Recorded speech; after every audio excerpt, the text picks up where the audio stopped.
नगरपालिका निवडणुकीतल्या भाजपच्या यशाबाबत मुख्यमंत्र्यांनी आनंद व्यक्त केलाय। पंतप्रधान नरेंद्र मोदींचा विश्वास आम्ही सार्थ ठरवला असं मुख्यमंत्री म्हणालेत। मनपा निवडणुकीतही आम्हीच अव्वल पक्ष ठरू असा विश्वास देखील मुख्यमंत्र्यांनी व्यक्त केलाय।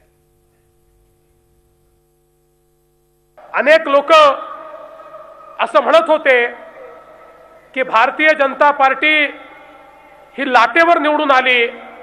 हे खरं आहे की माननीय मोदीजींची लाट नाही सुनामी होती आणि त्या सुनामीचा निश्चित फायदा विधानसभेच्या निवडणुकीमध्ये आम्हाला झाला। आम्ही सत्तेवर आलो, पण आजच्या निवडणुकीने हे दाखवून दिलं की मोदी साहेबांनी जो विश्वास जनतेमध्ये त्या काळात तयार केला होता तो विश्वास आम्ही कायम ठेवलाय, तो वाढवलाय आणि आज नगरपालिकेच्या निवडणुकीमध्ये प्रचंड मोठा विजय हा भारतीय जनता पक्षाला या ठिकाणी मिळालाय। आज ज्यावेळेस काउंटिंग झालं, महाराष्ट्रातला क्रमांक 1 चा पक्ष भारतीय जनता पार्टी झाला।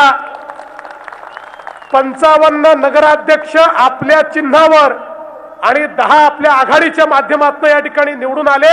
असे 65 आपले निवडून आले। 55 भाजपचे, 24 शिवसेनेचे, 20 काँग्रेसचे आणि 20 राष्ट्रवादीचे।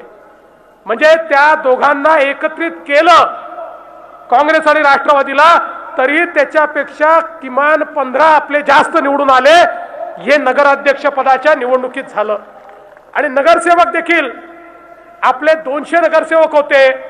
आतापर्यंत अजून काउंटिंग चाललंय, पण आतापर्यंत जे आकडे आले आहेत त्यात भारतीय जनता पक्षाचे 954 नगरसेवक निवडून आले आहेत आणि आपण क्रमांक 1 चा पक्ष या महाराष्ट्रामध्ये पुन्हा एकदा या ठिकाणी झालो आहोत। झी 24 तास रहा एक पाऊल पुढे।